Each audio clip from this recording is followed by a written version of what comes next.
Waking up at the crack of dawn here. I just wanted to do a quick commentary about something that I discovered with all the synastry work that I've been doing, about my family line and how the Western astrology, at least the way they're doing it, now, as opposed to, maybe from the 1960s and back, how it can be very deceiving because one of the things I've noticed in doing family member synastry charts is that not everybody is meant to take the high road. And it's actually reflecting on these people's natal charts. It's shocking. Because, as we all know, the South Node is the place where, it's the default position. You're supposed to be striving to move towards that North Node, which is supposed to be, a positive, happy place, of course. I think that if it was clear that everyone was supposed to be taking the high road,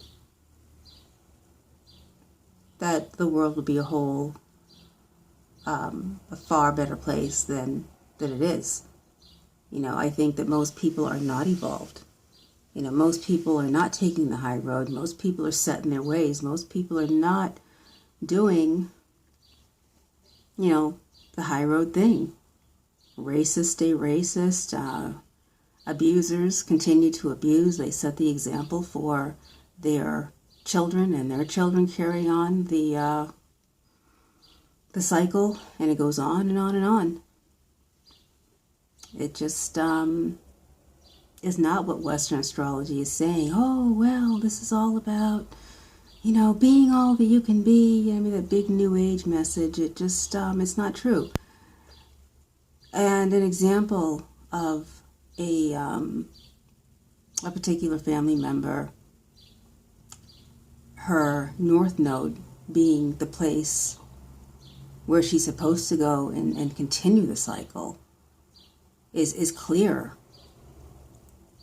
When her North Node is directly in the place where all the negativity and the darkness and with everything else on her chart, where the synastry were, the same influence, a heavy Scorpio influence on the negative, heavy Neptune influence, on the negative, is the negative place. And it's the same thing, with another family member of mine, where her default position is where her children are. It's in her fifth house, and she's supposed to, everyone thinks, okay, well, everybody is supposed to be this Claire Huxtable or this June Cleaver, and that's the direction everybody's supposed to move in. But this woman, the direction she moves in is away from her children, abandoning them, not just on a, material level, but psychologically, spiritually, emotionally. That kind of abandonment, those levels of abandonment. And that's exactly what she's done. And neither of these individuals are inclined to take the high road. And it's reflecting right on their natal charts. And the first individual that I mentioned, when Saturn hit her ascendant, that's what sent her spiraling into that dark place where her North Node is. Her South Node is the high road. That's the place where she tried to survive, tried to do the right thing. But then when you look at, the sociological and the psychological, and you see how she was raised, what she was born into, and the molding that she received, she wasn't given the tools. She wasn't given the tools to take the high road. The second person,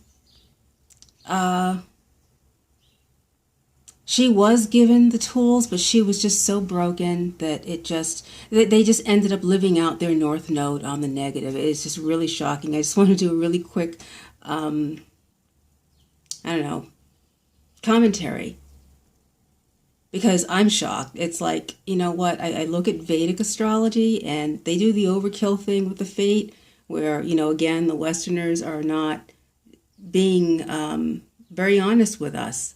And everything's, butterflies and rainbows and, everything. Oh, everyone's supposed to be evolving. No, everybody's not evolving. Everybody, whatever's going on, whether it's reincarnation or some other deal that's going on, people are not coming in to take the high road. Most people are coming in to just pretty much stay.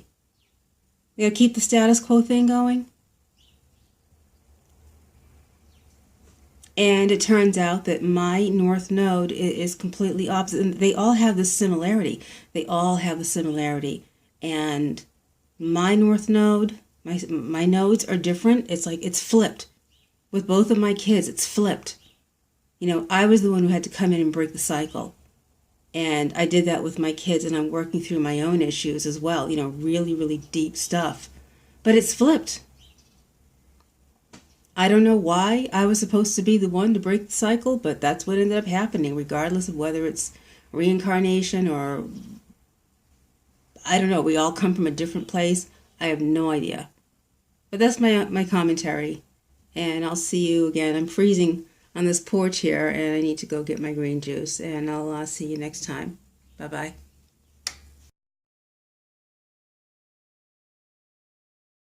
Because it sells, to tell people, well, you know what, you can do anything, you can be anybody you want to be. And that's not the truth. And a lot of people don't like to hear that.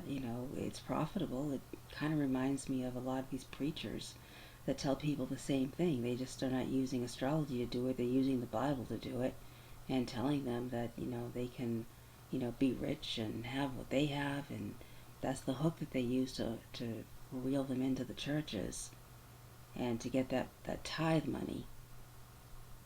And you can't take two different people who are from completely different backgrounds with completely different dispositions and say, well, you can have the same thing in life, because it's not true. I mean, there are people who check out the film Humble Pie, and check out the outtakes, not the outtakes, the extras, the bonuses at the end of the movie, where the writer says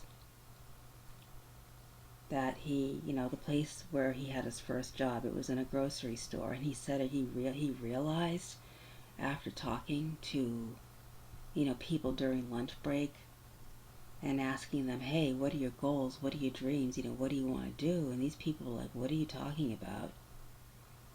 And by the time he wrote the film Humble Pie, he realized, what, everybody doesn't come in to do something big in the world. I mean, these people started out working at the grocery store when they were in high school, and they're going to die working there. That's what they're going to do for the rest of their lives.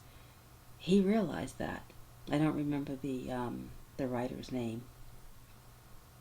But this has been interesting, and you kind of feel like you don't, well, you realize that you don't belong. You knew you didn't belong from the beginning, and then, it's like with me, the astrology just proved that, that, I do not belong here. Just because you are born into a particular bloodline, spiritually, you just don't belong. And I was surprised to see that reflected, right in the zodiac with this family synastry. And I just wanted to take a minute to share. This is my little Picasa thing that I have going on, where I do my videos and photographs and my recipes and all that stuff. But anyway, you have a great day, and I'll talk to you again later. Bye-bye.